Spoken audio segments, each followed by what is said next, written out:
You've seen it, you've heard of it, you've thought about it, and yet you hesitated.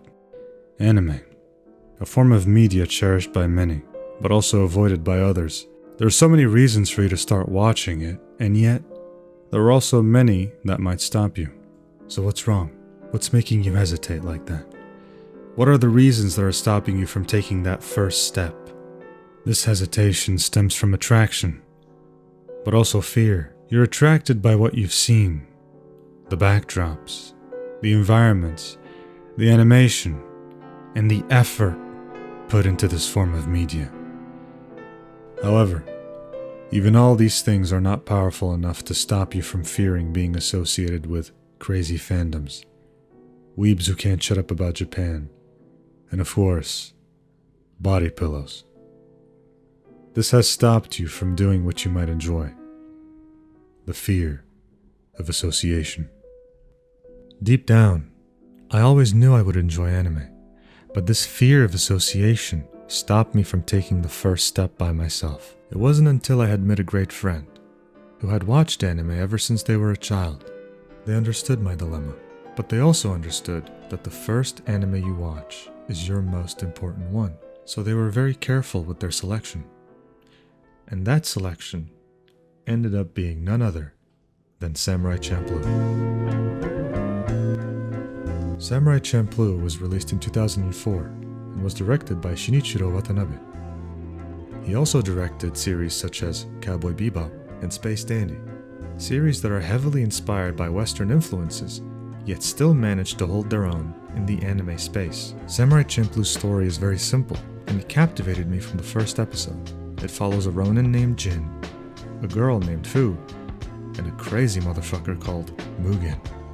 Fu wants to find a samurai that smells of sunflowers, and somehow convinces Jin and Mugen, polar opposites, to work with her in order to do that, even though those two spend the entirety of the show wanting to kill each other. It's set in feudal Japan, but it does something very unique in which it incorporates modern items and themes and makes it seem as if it belongs there. Things like glasses, graffiti, tracksuits, things directly inspired by US early 2000s fashion and ideology. But if feudal Japan doesn't cut it for you, if you find it a bit too weebish, don't worry, I got you covered. Another anime directed by Watanabe that I really enjoyed is called Space Dandy. It follows a bounty hunter in space in a sci-fi world that can never, for the life of him, capture any bounty worth anything. His crewmates? A NEET, who happens to be a cat, and a vacuum cleaner. 俺の名前は D-A-N-D-Y ダンディ奇遇だな俺の名前も D-N-A とにかくダンディだ He has a huge obsession with a restaurant called Boobies and spends all of his time just admiring women and doing nothing productive. Does this remind you of anyone that you might have seen on Western shows? As you would expect, there were episodes that made me tear up of laughter, but there were also others that made me tear up with joy or emotion. That's the beauty of Watanabe animes. When I look back, I realize what an amazing recommendation this was from my friend.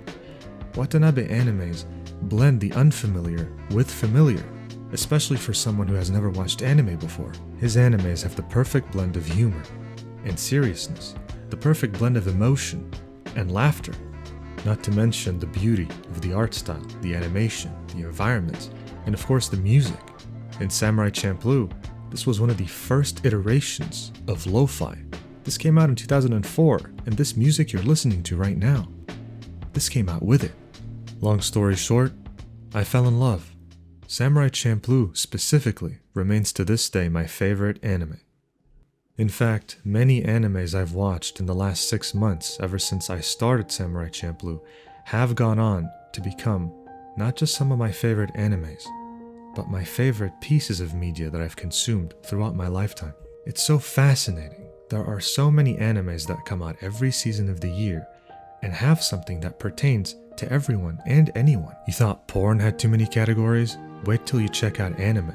There's something for everyone. Now don't get me wrong, I'm not saying there are no bad animes out there. There are, and there are way too many to even count. Hey, what the fuck? You got a fucking problem? What I am saying, though, is that the ones that count, the ones that you'll enjoy, those will stay with you for the rest of your life. Those are the ones that are special, and those are the ones that will make you look at your current hesitation and think to yourself, man, I wish I watched it sooner. In the end, I realized something. There are people that will be regarded out of the ordinary no matter where you go. And that's okay, because no one failed them. Nothing single-handedly made them this way. It's only a normal part of life. Like the blossoming of a beautiful flower, or the inevitable death that comes with old age. There will always be outliers who might take it to the extreme. It is a shame, however, to let that stop you from doing anything you might like. It's a shame to allow others to dictate what you should and should not enjoy. It's a shame, because in the end, you'd be missing out on this.